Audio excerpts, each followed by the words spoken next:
Welcome back, Raw Thoughts listeners, to another episode with me, Mackenzie Tiggs. Today I have Debrah out of California with me on virtually, and we are discussing dispatching and public service, retirement, all of the mental health that we need so much in our first responder space. Deborah, I'm so excited to have you on today. Oh, I'm happy to be here. Yes, absolutely. So, give us a little bit of kind of the overall view of what you did, for how long, and where you did that at. Okay. 1986, so way back in time, I joined the National Guard as a communications specialist. And during my 6 year tenure with them, I became a military police officer. And because it's a weekend warrior thing, I still needed a regular job. So I started applying to departments as an officer, but kind of stumbled into being a dispatcher with Sacramento Police Department back in 1992. And so that's where my military and law enforcement career kind of overlapped a little bit right there. I went to the Rodney King riots, LA riots in 92, and then figured it was better for me and for my family that I not be out on the street anymore. So just kept with the dispatching portion of my career. Then in 1994, I got hired with El Dorado County Sheriff's Department and stayed with them until I retired in 2021. That's a lot of years of service and being a dispatcher. I Yes. appreciate it. I appreciate it. Explain to me a little bit on. I don't think people quite understand why dispatching is so difficult. You hear these people call in on 911. You are the first one to answer the phone. That is who they're talking to in their emergencies. Tell us a little bit about it as the dispatcher's point of view. Um, so and like you said, people call in. So, but what people don't realize is if you're so let's a traffic accident for example. If somebody calls in to report a traffic accident, sometimes they're not the only one calling. So you have maybe 5 to 20 people, depending on where it's located, calling in, and so you have this rush of phone calls that you have to answer. Then you enter the call in for service. It goes to your radio dispatcher who dispatches the officers to the call. And what they don't realize is dispatchers, we don't stop at that one call. As soon as we hang up the phone, we're on to another one. So, as far as keeping record of calls that I actually entered, I did 100 entered calls in an 8 hour time period when I worked for Sacramento. That's a lot of calls entered. That's not even the calls that I answered the phone for. Mm-hmm. So, it's a lot. We get overwhelmed at times. And not only that, we have to know where the resources are for calls. If we need to get the fire department, if we need to get the ambulance, or if it needs to be referred to another agency, there's a lot of things that go into being a dispatcher that people just don't realize. Yeah, absolutely. What about the complexity of you hearing them, right? Somebody calls 911, they're frantic, they're trying to get you the information. They're in fight or flight because, they have a true emergency happening, and you're trying to get the information from them along with, dispatching the resources, like you said, that need to be there. But then what happens for you when you've just heard this horrific, cry or sound, and then now the click and it's done, and now you're on to the next thing? Like, how do you deal with that? um, you take a deep breath and you move to the next one, and because you don't have that time to process that adrenaline rush that you just got. So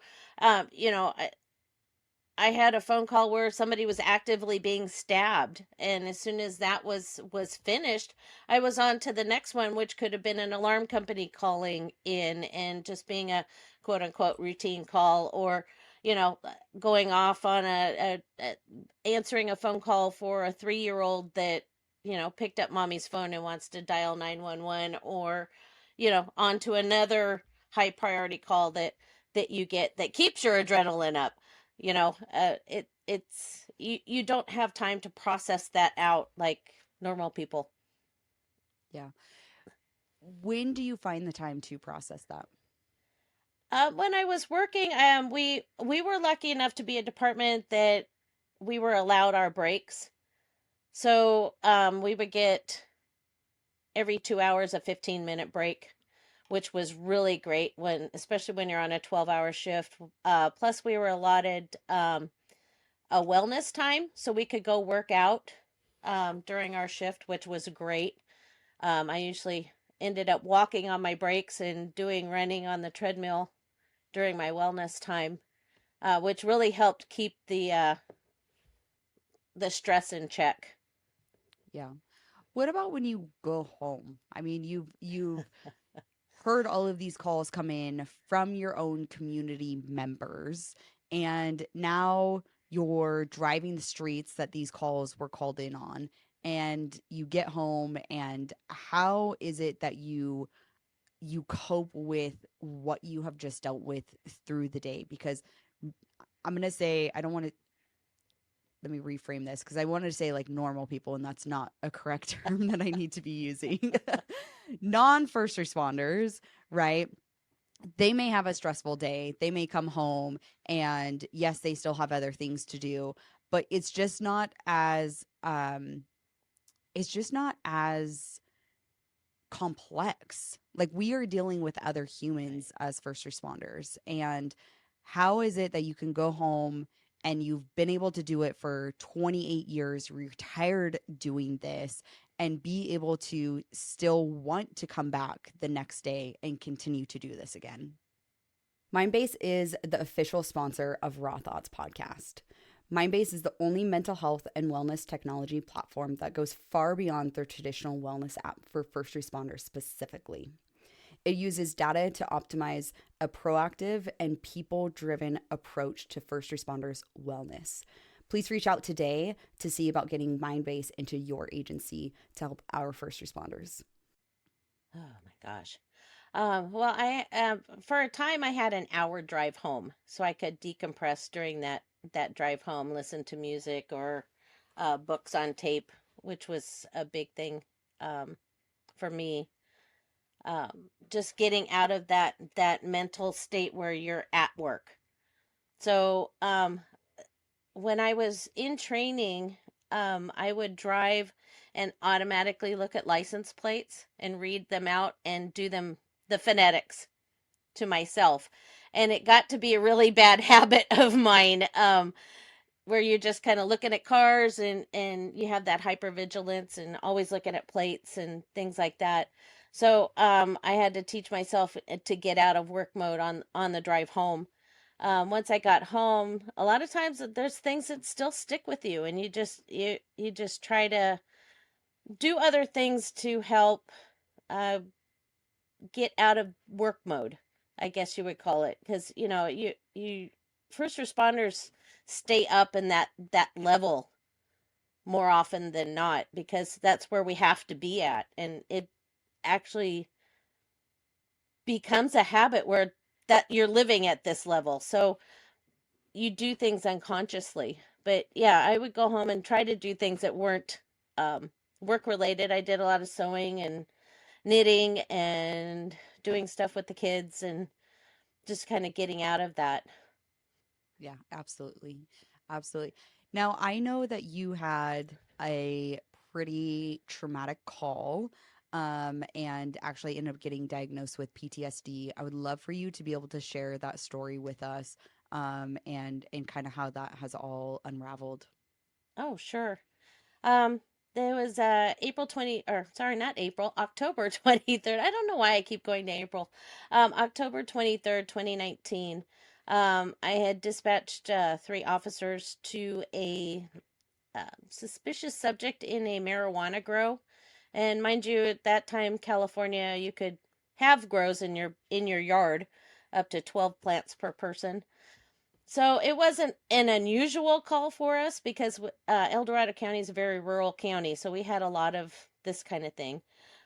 Um, but when I dispatched it, I had sort of, we call it dispatcher spidey sense.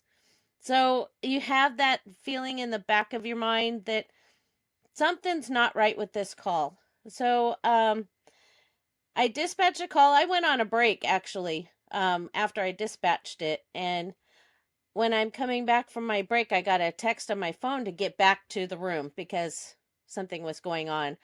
I get in there and they had shots fired when they went on scene. So I Mm. take over the call and a couple transmissions. That's all I can hear is gunfire. And basically, they had walked into some sort of ambush. We're not quite sure, but it was people that with a cartel that had gone in to take the grow from the person, and there's a whole other thing that goes along with this.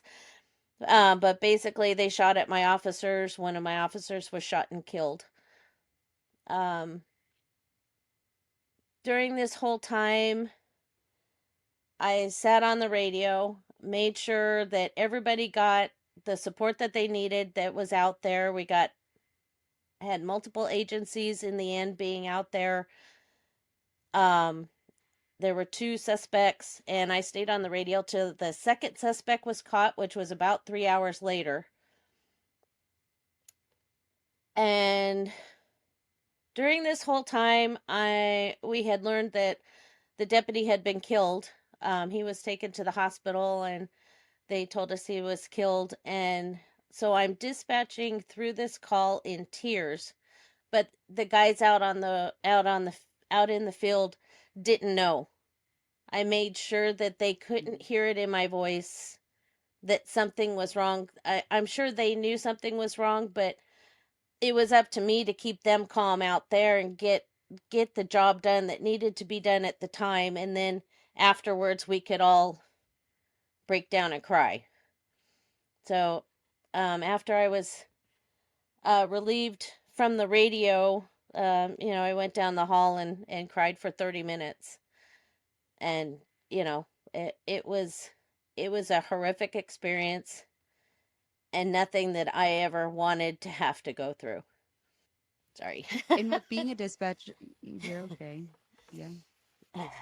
With being a dispatcher, I mean, you knew something like that could happen, right? Like Yes, you always fear that happening and having to do that, but you know that you can, like you said, turn that aspect off and get the job done. And that is what first responders are so good at in the emergency that they need to be doing. However, that's also what gets them really stuck yes, when they don't know how to turn those emotions and those feelings back on for what they've just experienced. right. Luckily, I had been What going through what therapy. did Um, I had been in therapy prior to this because of another reason, not job related. And so I think that helped a little with my dealing with it at the time. do you mind opening up a little bit about what you were in therapy for non-job related? Because I think that's also something where, first responders, they do want to put it where it's just the job, it's just the job, it's just the job and what they deal with, but we still have personal lives that continue Yes. while we're in this career, while we're in this industry, and you still have to face those things. Would you mind opening up about that? So in 2015, I had open heart surgery to replace a failed aortic valve. And so, unbeknownst to me, open heart surgery can cause a lot of mental health issues because you go on a bypass machine. So 6 months after my surgery, I was not doing well. All those underlying depression and anxiety is magnified tenfold. And so I had some lovely coworkers that had an intervention with me at the time because I did go back to work. and they sent me on my mental health journey because something wasn't right. And so um, I went and saw a therapist for a while. I've got put on medications. And I found a weekly support group for depression that wasn't, nobody in there was first responders. And I went weekly, and it really did help me for the longest time. And I also went to classes for depression and anxiety and work stress. And so I had those tools um, to help me cope with what was, going on in my head because of the trauma that my body received. So yeah, Yeah. it's been quite the journey. Yeah. Okay, so I've never heard of like being put on bypass and affecting mental health. Is there a correlation to that? Is there, I mean, Yeah, there's I could come up with my own ideas, but so what happens is we're going to go to basic biology, everyone. I'm sorry. So when your heart pumps your no, it's blood, perfect. you have pressure release, because your heart is pumping that blood in a pressure. When you go on bypass, you don't have that, and the brain thinks that you might be dying because it's not. It knows that it's still getting nutrients, but it doesn't have that reminder that the heart is working. Right. So things happen, and the bypass machine has been known to cause what they call microbleeds in the brain, and which cause a it's called post perfusion syndrome, or pump head, and it's very common within people that have open heart surgery. I found. I joined an Yeah. online support group and found out all this information. It was quite amazing. That's interesting that, I mean, my question to you is, did they prepare you mentally at all before open heart surgery? No, not They at all. say anything? I mean, No. I, I think that's what I'm just baffled about is that like we have all of these procedures and, medical incidences where, you know, really mentally it could help you prepare and getting you in a state of calmness versus depression, anxiety, and just the stress of, your body going underneath anesthesia and you having your heart literally opened and pumping off of a machine. I mean, that it doesn't surprise me by one bit that there is, I'm going to say repercussions of a surgery like that. But what is, I think, kind of hurtful in my heart is that like we're not preparing people. We're not preparing people for what they're going through and we just expect them to heal fine and to get through it and hey, we've just cut your heart open, but oh, let's not talk about any of the emotional effects that this is going to Right. cause on you. And heart surgeons and heart doctor, cardiologists, none of them recognize this condition. Neurology does, but it's not there, and it's not the cardiologist's job or the heart surgeon to care for your brain. I know that sounds they're there to fix you, open you up, manhandle your heart a little bit, close you back up, and send you on your merry way. You're still alive. And so within the medical community, there does need to be that intervention, I guess you would call it, in those types of surgeries where, you get to go, they send you to go see a mental health person beforehand to get you all squared away, and then maybe set you up for appointments afterwards, because you definitely do need it. It's a major trauma, I mean, Mhm. it's physical trauma. They literally used a saw to cut me open. So Yeah. No, absolutely. Absolutely. What was, I mean, this is just very intriguing for me. I mean, what was your experience when you got done with your heart surgery? I mean, how fast did you notice the depression and anxiety coming on or your healing, for you to be done with that surgery to then even go back to work? I didn't honestly notice anything. Everybody else did. There was a big change in me, but I was more concerned with getting this healed up and getting back to work. And looking back now, I either number one shouldn't have gone back to work ever or taken an extra few months to for recovery. But yeah, it was not the best choice, I think, for me to go back to work, but I did, because I'm We all stubborn ma- that we way. all we all make these decisions, right? Where it's like we don't know what we don't know, and especially when you aren't seeing the changes yourself. Looking back on your experience, do you see how you were changing for the people around Oh, you? yes, definitely. I had a lot of anger and memory issues. So, yeah, and I was getting more angry the worse my memory got. I don't know if that makes any sense, but I would forget Yeah. something and just get angry about it. And then, I had a lot of depression and my anxiety was horrific. I just felt like I was on edge the whole time. It was not fun. But, looking back, I can see the symptoms, but at the time I didn't see it. Yeah. Did you feel different than what your normal would be? Yes, very much so. But my Yeah. normal before was I couldn't breathe. So I was enjoying being able to exercise and take a deep breath at the same time. So that was, I saw the physical changes, the positive physical changes in me.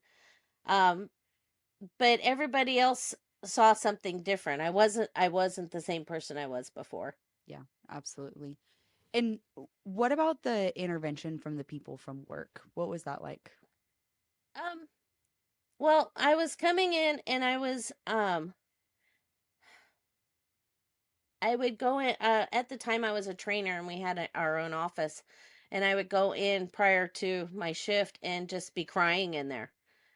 And because my anxiety and my depression were so bad and I had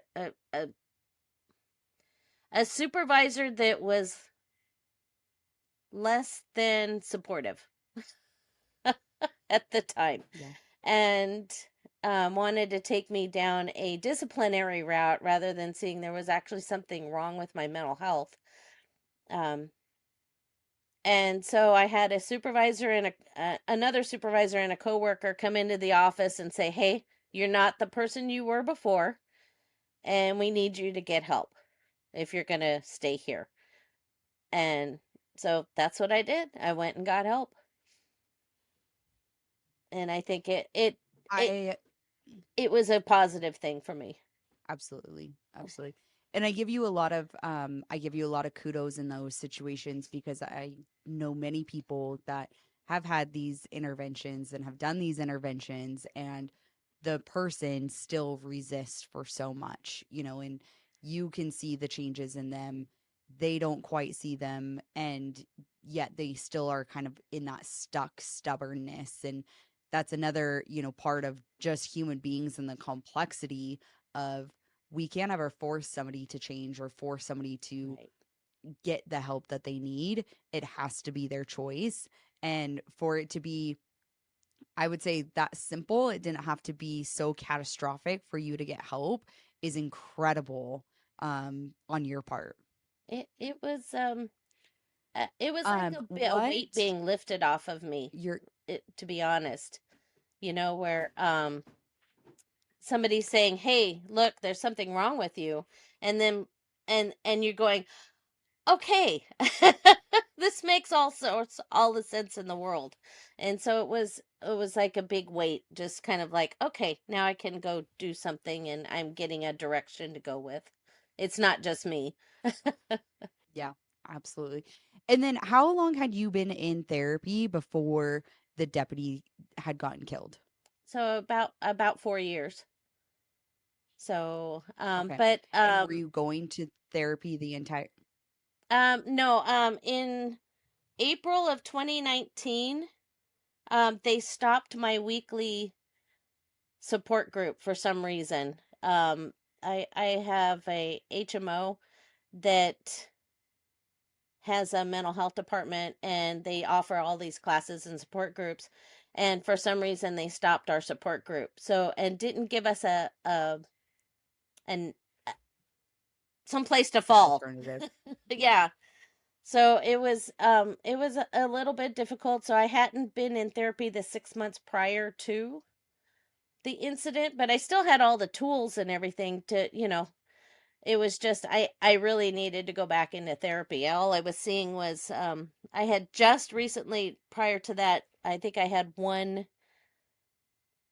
um one session with my new therapist at the time prior to the incident.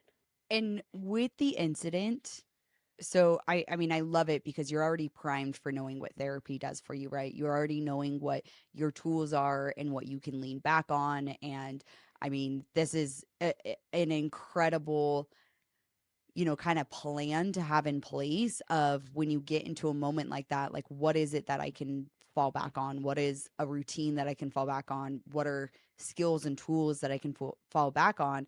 And it is critical because we don't know when that moment is going to occur, right? Like for me personally, this past weekend was one of those weekends. I needed every tool in my toolbox. I needed every skill to be used because just of what was happening. And I couldn't be more thankful to knowing that those skills were there and that those tools were there for me to be able to use.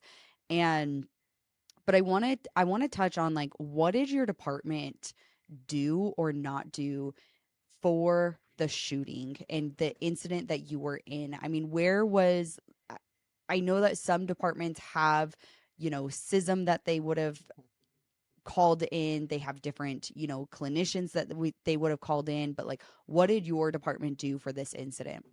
So in the incident in the years prior, we didn't have much.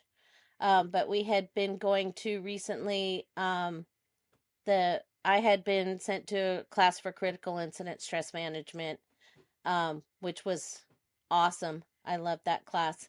It was like a 3-day therapy actually. Yeah.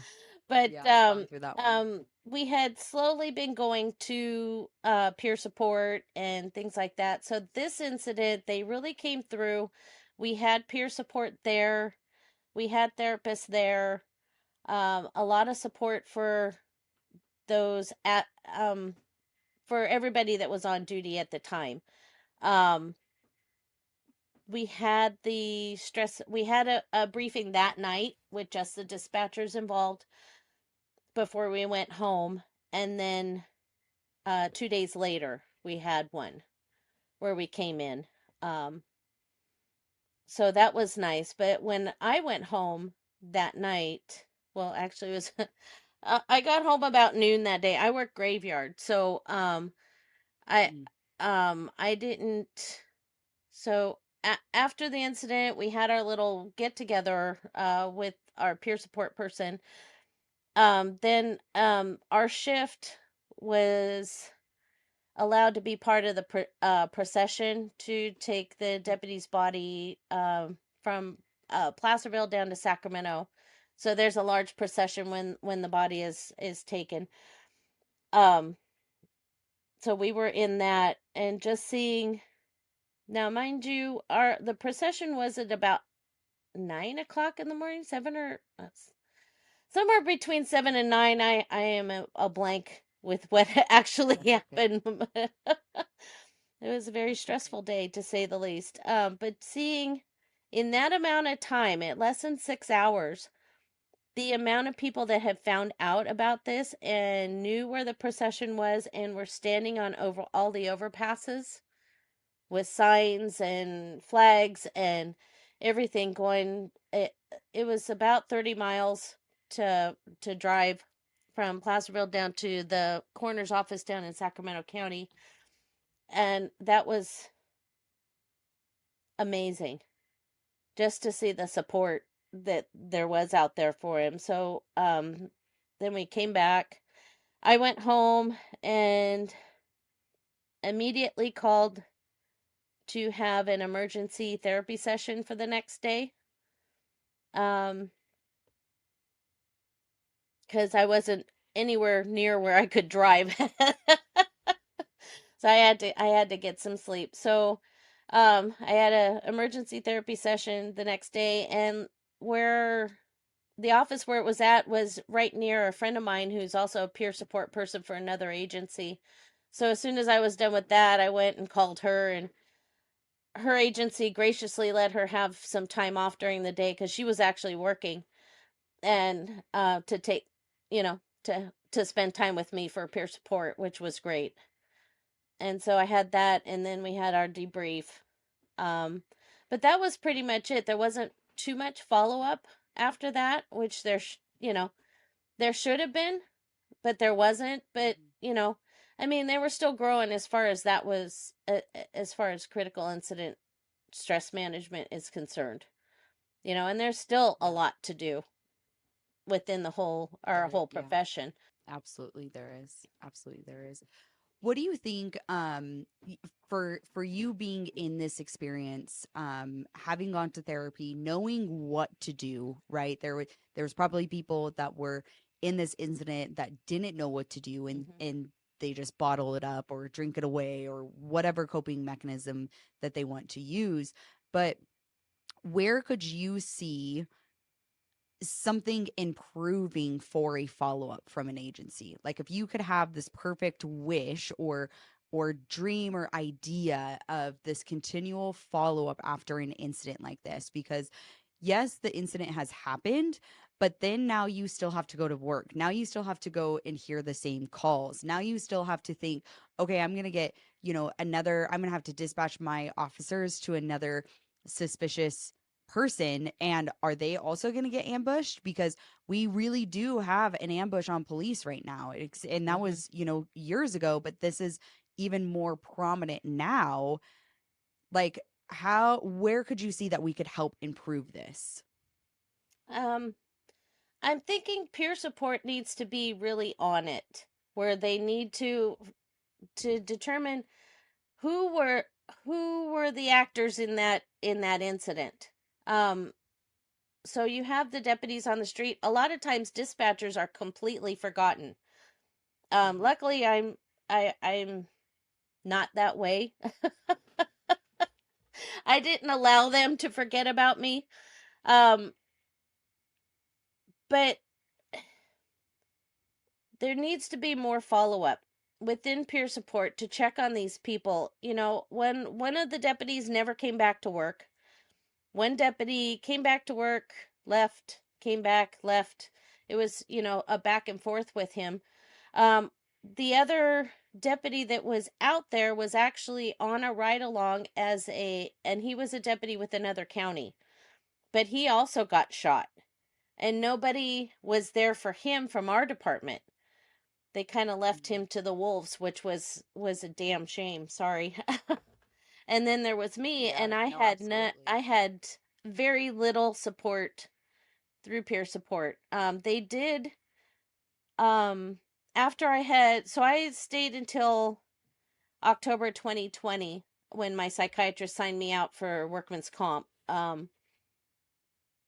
which was the first time anybody had in my position that was non-sworn officer had done that. Um, and there was no precedence, no policies or anything on what to do with me because I was a civilian employee. I wasn't sworn. So there was a little to no follow up with me for peer support. Um, but they did manage to get me a scholarship to a trauma retreat, which Mm. was really good and very helpful. And I met some wonderful people there, including the therapist that worked it. Um, but that was all I had after that. And I was deemed permanently disabled by workman's comp, and there has been not a word from anybody since then. I- it hurt it sucks hearing this because that's how so many different departments are, Hmm. and yet you are the one so willing to, give to your community, give to your industry and your career and your job. But yet when and we know, right, we're putting ourselves in these situations knowing that this could happen, and then it does happen, and then you have basically a reaction to it, right, which is Hmm. a completely normal reaction, and then now you're just kind of the wayside. Like, to me, that just doesn't make sense. It doesn't make sense in how we are supporting each other. It doesn't make sense how we are wanting our communities to get better. It doesn't make sense in the fact of these people literally put their life on the line and we have nothing to support them. Right. It's and that's why I'm doing this. That's why I'm putting my story out there. Hopefully it gets to the right people, but um I we need to do better. We need to do a whole lot better, and nobody's checking on these retirees that are going out quietly. Um why are they going out quietly? What's the problem? What happened? Nobody's checking Mhm. on them. And how many retirees in law enforcement are committing suicide? Mhm. It's the dirty, ugly secret of the profession. And we Yeah. need to stop it, Yeah. stop this. Yeah. Absolutely. Where do you see, I mean, you've now retired.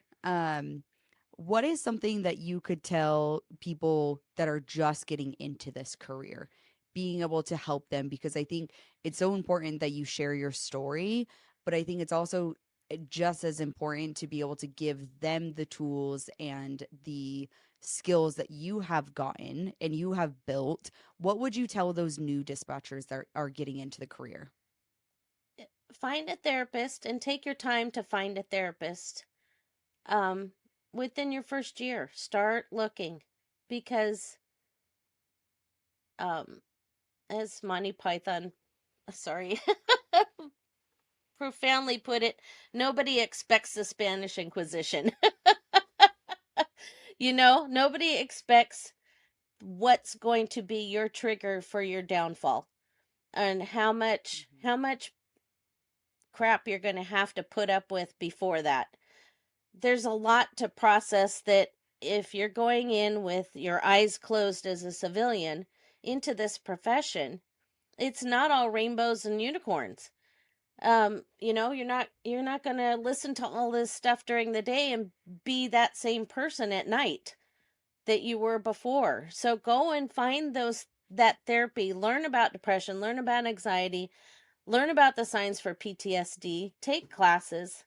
Uh, if anything, it's going to help you with your job dealing with people. Somebody that's depressed. Why not have those tools to talk to them rather than brush them off because they're depressed? You have a suicidal caller. It's going to help you deal with that suicidal caller in a positive way, but also help you deal with your feelings and things that are going on with your body a lot better too, and help you process all of this stuff. Yeah. What was it like for you actually getting the diagnosis of PTSD? It was kind of twofold. I was very sad. It's like this is not good. um, but also kind of a relief that there was a name for it. Um, and and it helped explain things that happened to me back in 1992 when I went to the Rodney King riots with as a military police officer. Why I had those feelings, and then as you have this career in law enforcement, how these traumas affected you, and they build up and they build up and they build up. And then you have that one that breaks the camel's back, the straw that breaks the camel's back, so to speak. So it made sense to what was happening. It put that it gave me a sense of relief that okay, there's something that's actually wrong with me and I'm not crazy. Well, I am, but Mhm. You're like, but I like that crazy part of I me. like I the don't. crazy part, yes. It's not a bad. It's not the bad crazy. It's the good crazy. Yeah. And I've heard that from several people. That have actually got that f- diagnosis of it can help them understand. It's kind of a shock in the beginning, and then they can understand a path and a route that they can heal from and what they need to be doing for that. Where I think so many people are like, oh, I don't have PTSD. I don't have PTSD. And it's like, you don't even have to have a diagnosis to know you have PTSD if you know the symptoms, if you know what's happening. Exactly. I've never been clinically diagnosed with PTSD, but I can surely tell you that, yeah, I have times where things will, come up way worse than at other times. And, Hmm. it is understanding how those are presenting in yourself. When you got diagnosed with PTSD, what would you say were your biggest symptoms that you were having? Um, my anxiety, um, especially after coming back to work after that incident, um, there was a lot of anxiety answering the phone or when a call would pop up on my screen to be dispatched. It was, just that being tense all the time, wondering when the next shoe's going to drop. A lot of anger. Anger was a big one. I just wanted to be left alone, and I had a supervisor. It was kind of funny. I had the same type of situation after my trauma this time as I did before, only it was a different supervisor that wanted to go down the disciplinary route again with me. Um, because of my anger issues rather than seeing, hey, this person went through a trauma. They're having anger issues. Maybe we need to do something else for her rather than sit there and write her up every time she snips at somebody. So luckily there was another supervisor that we had that was going through classes to become a therapist. So she recognizes the symptoms and she's the one that got me the workman's comp. So, I mean, you have supportive and non-supportive, and I'd much rather have the supportive person. And the non-supportive person was the person that actually caused me to have more issues and have to be signed out of work on a permanent basis. Yeah, absolutely. Which is, I mean, that comes back to the leadership that we have within these departments. It's hard to say that just because you're in this career does not mean that you're a good person. And that is in any profession, that is in any human being, that the titles do not matter. It is who they are as a human being that it far exceeds what a title could be. Just in that aspect of support in leading in a proper way, having that compassion and that empathy. And it does, I mean, it definitely, when you're around toxicity, when you're around negativity all the time, it just wears on you. Hmm. And being able to combat that. Well, and when you've had a stress injury, it doesn't help being in a toxic environment. It just makes it worse. And Yep. you know and being in a profession as long as I have, seeing it,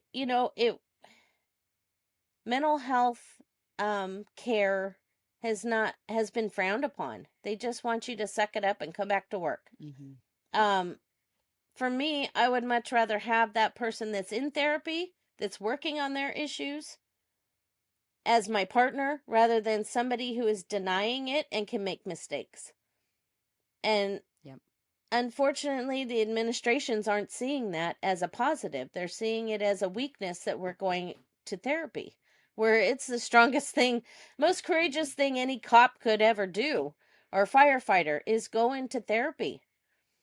And nobody realizes that. Hmm. Yeah, absolutely. Well, I definitely do. And that's why, one of the biggest reasons why I do this podcast is to be able to share stories like you and, people that have had to have those interventions and how that changed their life and where they are now. You are retired now. Hmm. Where are you seeing these things? Because once you leave the career, these thoughts, these, the replaying of the calls that you've had don't stop. It's not like the career just stops once you've retired. What can you kind of talk about a little bit to your experience in the retirement and maybe some other people that are retiring and just don't see that yet? It's hard because it hits you from where you don't expect it. Um, it was kind of a relief to retire, just so that I wasn't experiencing all of these things every day anymore, which was nice. Um, but the first time I took a vacation right after I retired back in 2021, by myself. I went and drove up to Washington to go see my brother and some friends. Um, and it was um, during fire season. And being in a rural county where I worked, Hmm. fire season was a thing, and dispatch did stuff to help, support fire departments and whatnot. So when I was driving home after having a great time, but Central Valley in California, well, you're in Idaho, so you understand, you get all our smoke. But it Yeah. just kind of socks I in. did It's violin firefighting, so I so it just gets really socked in the Central Valley here in California with the smoke when there's fires in the hills. And it was just a reminder. It's like, oh my gosh, it's fire season. I felt that I should be doing something. And that's when it hit that it was my first fire season not being a dispatcher, and it really hit me hard. Um, what can I do? So, I did what any normal retired grandma would do, and I made cookies. Took cookies to everybody. that's But it's awesome. it's just hard. I mean, even my incident, it still hits me from nowhere, and it's just something that I've got to, deal with and process. It's not going to go away ever. It's just going to lessen. But I I have a job that is a little challenging right now. I'm childcare for my 3-year-old grandson, so that keeps me busy. And I have a weekend job as a receptionist just so that I can have some adult conversation every once in a while. Oh, And but then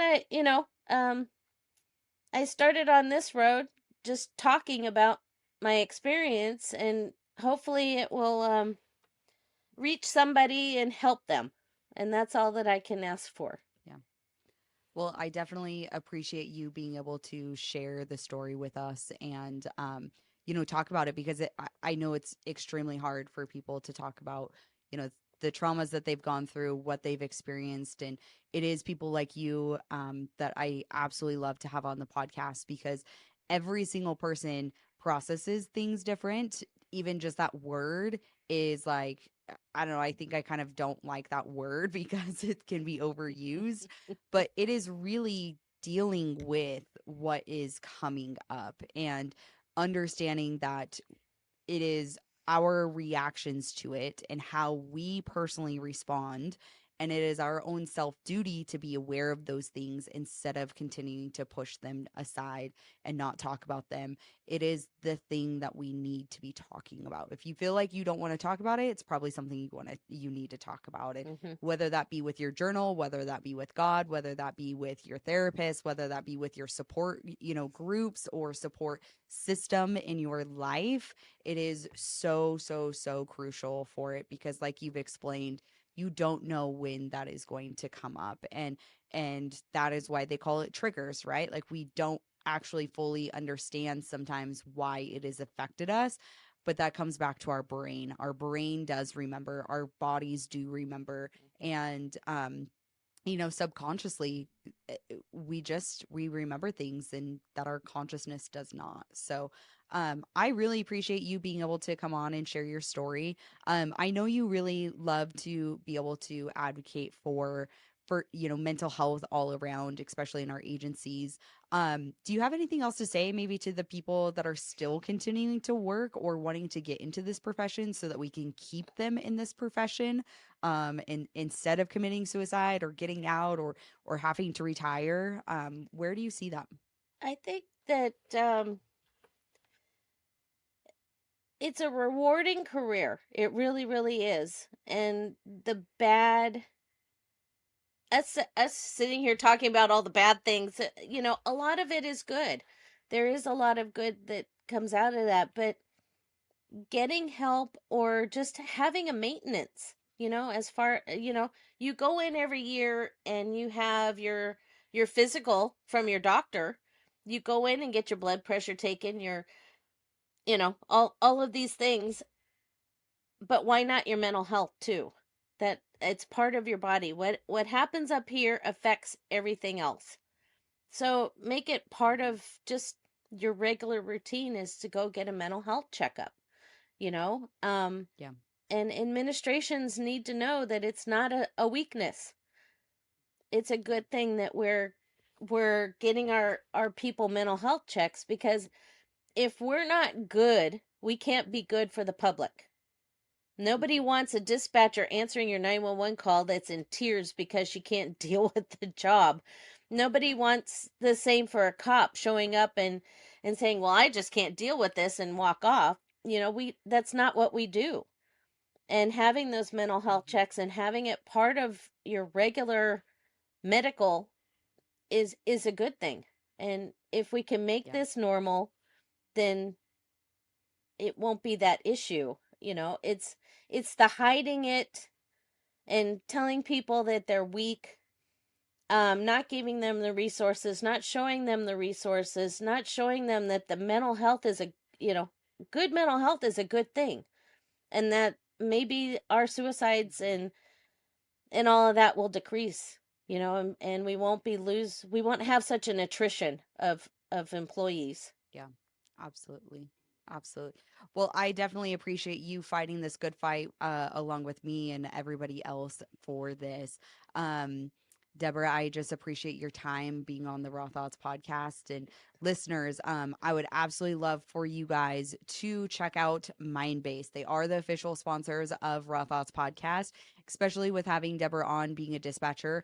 This is an incredible resource where we are getting those two departments. We are getting them into agencies where we are tracking, the types of calls that these first responders are going on. They're actually able to get resources sent straight to their phones. We always have our phones on us, and it is tangible. It is something that we can have in our pocket. We can actually have, tangible skills to be able to be using and to be implementing within our lives. So if you are an agency, if you are a first responder and you want more information about Mindbase, please click on the link below. You can also message me, email me, DM me, however you want to get in contact with me. And I would love to be able to share that with your department, share that with you, and how we can get this. And just another resource in these departments. Along with that as well, I would love to tell you that I am offering trainings to first responder agencies. So we are talking about the communication style of being raw, being real, authentic, and willing to share, breaking that down. What does that look like? How can we implement this into leadership to be able to keep our first responders boots on the ground and not killing themselves? With that, I thank you guys and thank you and have a good day.